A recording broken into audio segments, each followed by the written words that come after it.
DDS. Nako, lalong mag-iiyakan ho dahil dito yan, mga boss. Bakit? O tingnan nyo ho itong balita na ito ng politiko. Mas pinalawak pa po, no? Government expand 20 rice program for fisher folks in Luzon, Aray. Kasi ho, hanggang ngayon, yung iba, wala naman kaming nakikita ang 20 pesos na bigas. Hindi naman namin nakikita yung 20 pesos na bigas. Ganito, ganyan, o ayan. Alam nyo ho, kahit na nakikita na nila, kahit na alam na po nila, mga boss chief amo, sir, na meron ng 20 pesos na bigas at ito po ay kalat na sa buong Pilipinas, sasabihin pa din yung mga yan, naku, walang 20 pesos na bigas. O nasaan yung 20 pesos na bigas? No? Basahin ko ha, the government has expanded the implementation of its 20 per kilo rice program to cover fisher folks and fishport workers in Luzon, the Department of Agriculture announced. Ang gagawin ho ng mga DDS dyan, eh, pupolitikahin pa din po nila.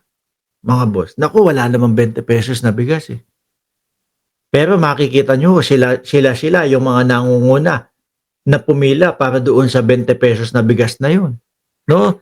The low-cost rice is now being sold at the Nabotas Fish Complex in Metro Manila, the Swal Fish Port, Pangasinan, and the Lucena Fish Port Complex in Quezon under the program Fisher Folks and worker registered in registry system for basic sector agriculture can purchase up to 10 kilo ng rice per month.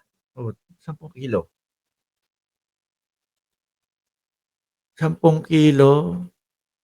Kasi na ba yun? Posible, no? 10 kilo o kami ba?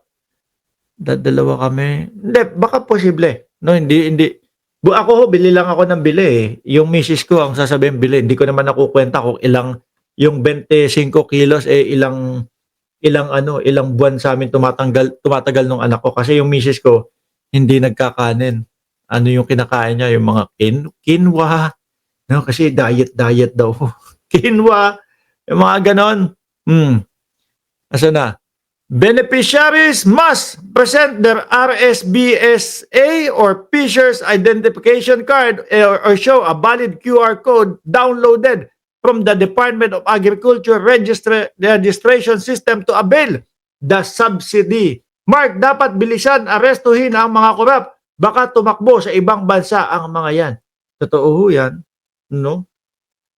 Baka nakakatunog na yan, mga kinakabahan na yan. Ako si Torre pa naman, Huwag nyo sanang pagbilan yung mga Bisayang DDS. Uy, sabi ni Big Daddy.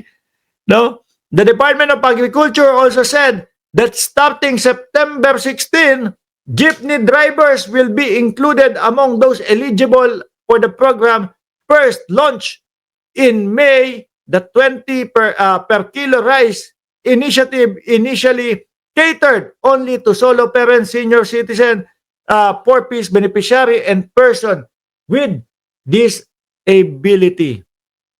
Ayan po, palawak ng palawak. Ano pa kaya ngayon ang sasabihin ng mga DDS? Pero yung ibang mga DDS, makakapalu ang mukha. Bakit to, mga bossing?